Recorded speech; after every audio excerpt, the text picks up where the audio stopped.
Ladies and gentlemen, what is going on? And welcome to Season 1, Episode 1 of Answers for Athletes. My name is Nathaniel Morton, and I am a sports performance coach who specializes in basketball players. And in today's video, we are going to talk about how to quickly recover from an ankle sprain. But before we do that, make sure that you like this video. Make sure that you subscribe to the channel. This is the new Answers for Athletes channel. This is the very first episode. So let's try to run this number up of subscribers on this channel so that we can monetize as quickly as possible so that we can continue making these videos for you. And last but not least, make sure that you comment JUMP, J-U-M-P, down below in the comment section if you want a free vertical jump training program. Okay, so let's get into it. How to quickly recover from an ankle sprain. We're gonna talk about the rice method. We're gonna talk about the meat method. We're gonna talk about which is better. And I'm gonna tell you exactly what to do so that you can, as fast as possible, get back to 100% and get back to your basketball or whatever sport that you play. So, the rice method. Rest, ice,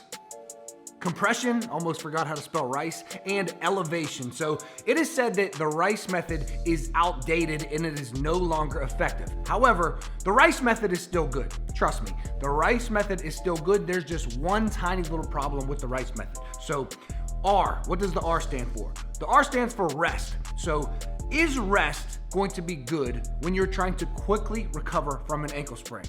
Yes, but not for too long. You do not want to rest for a week or 2 weeks and just do absolutely nothing and just lay there with your ankle propped up on a pillow and do nothing at all. That is not going to help you quickly come back from your ankle sprain. So when I say rest, or when the experts say rest, what you really want to do is rest at the beginning, but then you honestly want to start to get some small movement, do some range of motion work, do some ankle strengthening work. Nothing that is going to hurt, nothing that is going to make your ankle worse, but you do want to rest for a short period of time, maybe 24 hours to 48 hours after. But then honestly, you do want to get back to it and start to do what you can. So you start to get that movement back so that you can really start to accelerate the healing process. So that is R. The R is for rest. The I is for ice. Do you want to ice? Yes. You want to ice your ankle, especially right when it happens. You want to get ice on there to reduce the swelling. That is going to be very big. In the first 24 to 48 to 72 hours, you really want to reduce the swelling and the inflammation on that sprained ankle. The C, compression. Compression is very similar to ice. You're going to be wrapping your ankle, and it is also very important to reduce the swelling and the inflammation on your ankle. So I, ice, and C, compression. Those are both very good, both very important in accelerating the process and getting back to your sport as quickly as possible. And this is very important right in the very beginning. And I'm going to talk about what to actually do instead of just icing at the end of this video. E, elevation. Yes, you want to elevate your ankle. That is also going to help reduce swelling and inflammation. So the rice method is good. The rice method is still good. The only issue is that rest. You don't want to rest for too long. Instead, you do actually want to start to get movement so that you start to accelerate that healing process of your ankle. Let's talk about the meat method. M stands for movement, exactly what we just talked about. You do want to do movement that is not going to push your ankle too far. You absolutely do not want to go back to your sport or back to training or back to exercise too quickly. That is not going to help you quickly recover from an ankle sprain. That's going to cause damage and make your ankle worse, I promise. So when we're talking about movement, we're talking about what you can do pain-free. At the beginning, it might be moving your ankle like this. It might be going like this. Anything further might cause pain. So pain-free movement is what we want. And as we begin to accelerate that healing process and heal from that sprained ankle, we can slowly start to add in more and more exercise and more movement. You can go to where there's a little bit of pain trying to push, but don't do anything that is overbearing for your ankle. So that is the M in meat. The M stands for movement. E stands for exercise. Exercise is very similar to movement. However, with movement, we're more talking about range of motion. We're talking about wiggling your ankle. When we talk about exercise, we are talking about actually getting back to exercises that are going to help strengthen your ankle. So essentially all of the exercises that I'm going to give you at the end of this video. A is for analgesic. So if your ankle is bad enough or you really think it's a bad sprain and not just a small tweak, then you should go get it looked at. You should go to a doctor. You should go get a professional opinion, and they may prescribe you some medication that is going to help your ankle recover, reduce the swelling, etc. So A is analgesics. I wouldn't do this on your own. For me, when I sprained my ankle, I did not take any medicine, but if you go get a professional opinion and an expert looks at your ankle and they recommend it, then go ahead and follow that recommendation. T is for treatment, and by treatment, we mean if you think that your ankle sprain is bad enough that you might need some physical therapy, then you can go ahead and you can seek out an expert physical therapist, and they can put you through the proper exercises, the proper load management that you need to properly get back to your sport in an adequate amount of time. It's not going to be too slow, but also not going to be too quickly where you enter your sport too fast and continue to injure your ankle, because the number one predictor of injury is prior injury. So if you go and you play with a sprained ankle, chances are you are way more likely to sprain that ankle again and again and again. It is very important to fully recover and get your ankle back to 100% before you re-enter your sport. All right, so now we understand both methods. We understand the rice method over here. We understand the meat method over here. You have to understand that both of these methods are good in the proper context. Rest is good. Ice is good. Compression is good. Elevation is good. Movement is good. I can't spell, guys.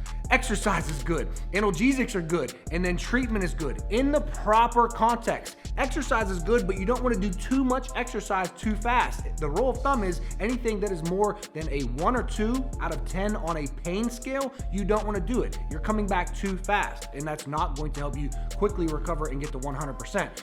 But on the other hand, you don't want to rest for too long. So in the proper context, all of these are good. So that's the rice method, that's the meat method. What is the Morton method? This is what I recommend to all of my athletes who unfortunately sprain or tweak their ankle, and this is what I did for my own sprained ankle. Recently, I got the worst sprained ankle that I have ever had in my life. I fortunately haven't had very many ankle injuries, but this was the worst one of my life. I came down on somebody's foot, I jumped, and as I jumped, I was like, wow, I am up here. My eyes are above the rim. That's a lie. They weren't above the rim. However, I felt like I jumped very high, came right down on somebody's ankle, and sprained my ankle. Worst injury that I've ever had. Here's how I healed it.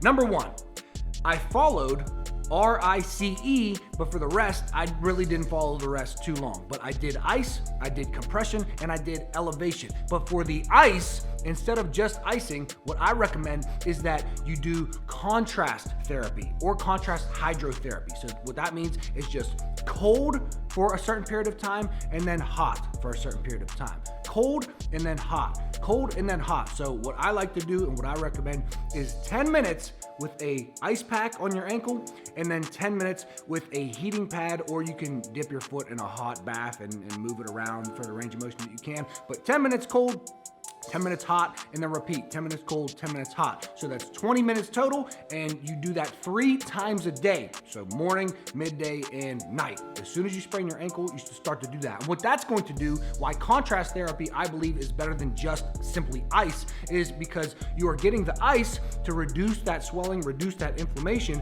But then, once you do the hot, you actually put your foot in the bathtub, you fill it up with hot water, and then you dip it in, and you start to slowly move it around, is you're getting the movement from over here on the meat method side, but also you are flushing new nutrient-rich, oxygen-rich blood into that ankle. So when you use the cold, when you use the ice pack, you are reducing swelling, reducing inflammation, but you are cutting off the blood flow. Obviously, that's what we want to do to reduce inflammation. But then, after we reduce the swelling, after we cut off the blood flow, what we want to do is then heat the ankle for 10 minutes and move it so that we can get new nutrient-rich blood into that to start the healing process and spike that healing process. And then you do it cold, hot, cold, hot. I always end on hot just because I don't like ending on cold with my ankle stiff. I like ending on hot where I can move it around a little bit. And I promise this isn't going to cause more damage. You're not going to continue to heat and spike the inflammation all over again. But this, in my opinion,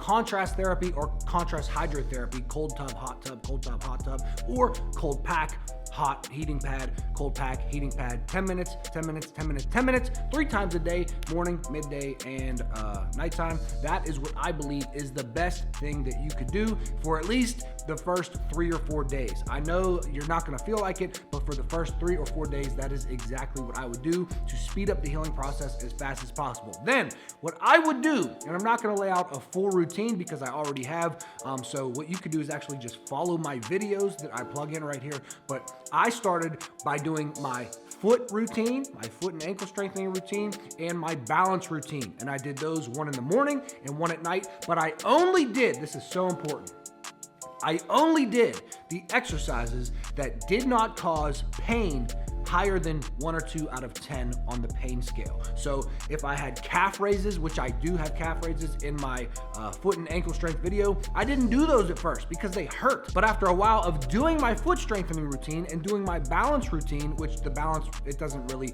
you don't need to do anything except balance on one leg. So it's not gonna hurt your ankle too much.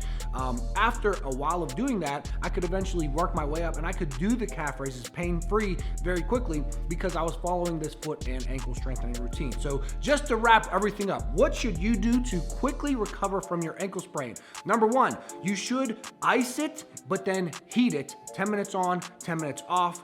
Do that twice and then do that 3 times a day, morning, mid-afternoon, and night. And this is just my opinion, just my recommendation, but trust me, I've healed so many athletes. I'm a basketball coach, I'm a basketball trainer, I'm a basketball player, and I've helped so many athletes come back more quickly, I believe, than if they did not do my method. But that is the first thing that you're gonna do. The second thing that you're going to do is follow my foot strengthening routine, which I will leave a link down below in the description and in the pinned comment. Do my foot strengthening routine in the morning, and then do my balance routine at night, but skip all the exercises that cause too much pain. So at first, if you can't even do these routines day 1 or day 2, don't do them. Just do the cold for 10 minutes, and then when you heat for 10 minutes, try to wiggle your ankle around and really get that range of motion, and then cold another 10, and then heat another 10. But as soon as you can, I will do the foot strengthening routine and the balance routine, but skip all the exercises that cause pain until they do not cause pain. And that is it. That is all you should do, and that is the best thing that you could do to quickly recover from an ankle sprain.